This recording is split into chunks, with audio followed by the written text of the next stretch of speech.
Et maintenant, comme promis, mon travail pour le musée Hergé.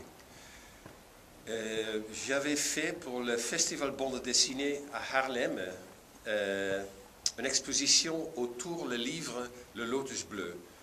C'était la Fondation Hergé à ce temps qui ont prêté une trentaine des originaux pour ça. Et avec les trentaines d'originaux, c'est à peu près un tiers ou bien un quart des tout, parce que c'était des originaux noirs et blancs, donc une autre taille que les livres couleurs qu'on connaît maintenant. Mais avec ces originaux, on avait besoin à montrer toute l'histoire, et j'ai trouvé que Hergé, à l'époque, a dessiné souvent sur la couverture des petits 20e, des images essentielles dans l'histoire du Lotus Bleu. Donc, on avait les trentaines des originaux et à côté, on avait un fil rouge avec toutes les couvertures, ce qu'il a fait à l'époque pour le petit 20e. Donc, l'histoire était là et les belles originaux étaient aussi là. Nick et Fanny, c'est la veuve d'Hergé et son mari Nick étaient enthousiastes sur cette présentation. Et une année plus tard, c'était Nick qui m'a visité à Haarlem et qui me disait « Est-ce que tu veux bien penser à réfléchir sur le scénario du futur musée Hergé ?» Donc, moi j'ai trouvé ça une occasion superbe parce qu'ils possèdent à peu près 80% de ses œuvres et de réfléchir à manière professionnelle avec un budget sur une grande exposition, ça me semblait bien. Pour ça, j'ai fait un groupe, donc j'avais besoin à l'assistant de quelqu'un qui savait tous de la collection. Ça, c'était M. Philippe Gaudin, qui travaillait pour le studio Hergé et qui fait des grands livres de l'œuvre. Chronologie d'une œuvre, exactement. Oui. L'autre, c'était Thierry Grunstein, qui était directeur de la bande dessinée à Angoulême. Donc aussi, sa connaissance, c'est quoi un musée, c'était important. On a travaillé sur un scénario. On avait plus ou moins l'idée du mètre carré pour le musée. On savait que ça va élevé à Louvain-la-Neuve.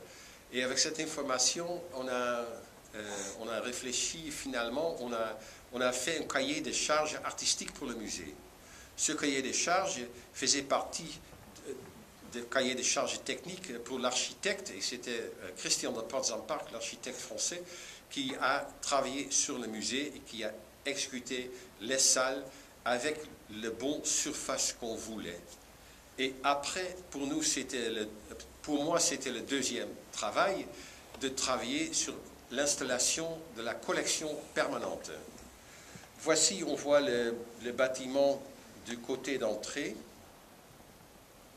et pendant la nuit. Et de l'autre côté du jardin. Et on voit que le foyer joue un rôle important. Il a un foyer avec des détails du dessin qui sont peints sur des murs un peu inclinés. C'est une sorte d'environnement cubiste. Voilà, il y a une ruelle du long du bâtiment et au milieu, il y a le foyer. Donc, en résultat, il y a 4 parties de 3 étages. Et si on entre le bâtiment, on prend l'ascenseur et on entre en haut et on fait le tour jusqu'en bas. Et de temps en temps, on traverse le ruelle avec un petit pont. Et là, si on est sur le pont, on voit où on est. Voilà. Il y a aussi des rampes entre les différents volumes.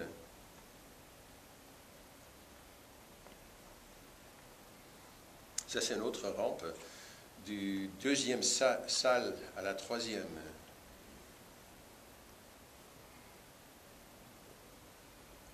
Un autre point de vue.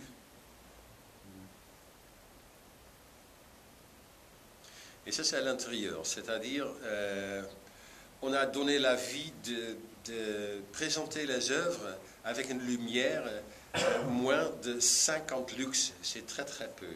Mais en résultat, j'ai trouvé peut-être ça bien de la lumière exprès pour les originaux, et les environnements du salle sont moins que 50 lux pour que les gens vont penser, enfin c'est toute la lumière sur les œuvres, et les yeux humains, ça s'ouvre avec une lumière qui est si bas.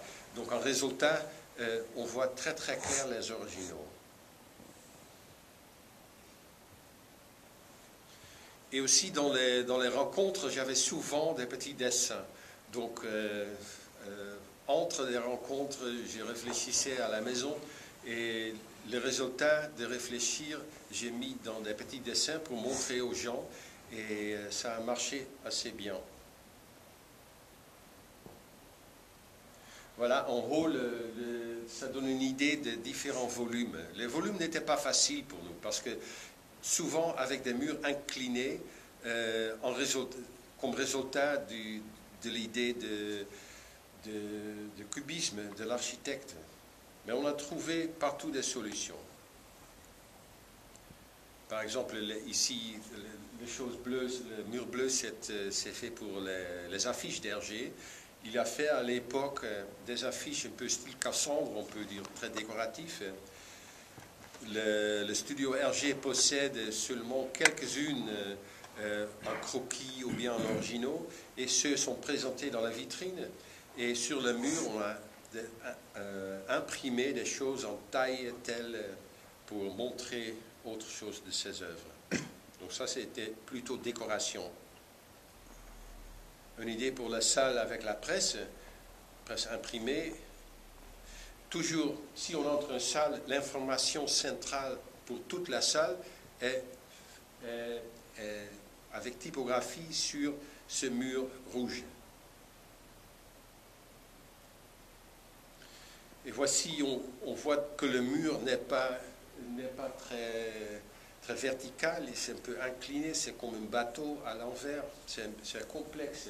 Mais on a trouvé des chevalets pour mettre pour la première lecture les originaux dans son période le plus créatif, et pour deuxième lecture une autre ligne de chevalets seulement avec des photos de référence.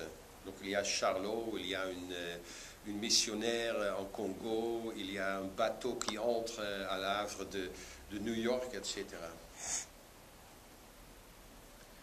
Et voici à droite, c'est la presse, parce que Hergé a commencé, enfin, son période le plus créatif, il a travaillé beaucoup pour la presse belge.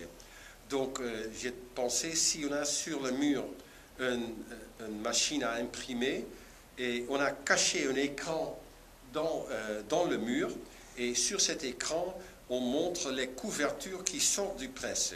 Donc avec une son,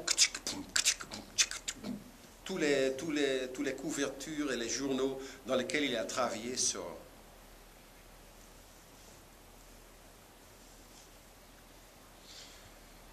Une autre chose importante, je crois, c'est un livre de bande dessinée, c'est fait pour lire. On est toujours seul avec le livre. Il y a le dessinateur qui sait qu'il y a un lecteur. Je voudrais bien présenter des choses, pas comme des œuvres d'art sur le mur, mais aussi comme des livres, pour que les lecteurs pensent qu'ils sont intimes avec le produit. Donc ici, il y a des vitrines de table. Dans ce salle, dans chaque vitrine, on présente un autre personnage des livres de Tintin. Et sur le mur, c'est plutôt décoration. On a fait un choix des grimaces des personnages pour montrer aux gens qu'avec très peu de différences, très peu de lignes, il y a un maximum d'expression possible. Et voilà, il y a un grand escalier, et dans l'escalier, un lustre avec tous les personnages B. Et en dessous, tous les noms sont indiqués.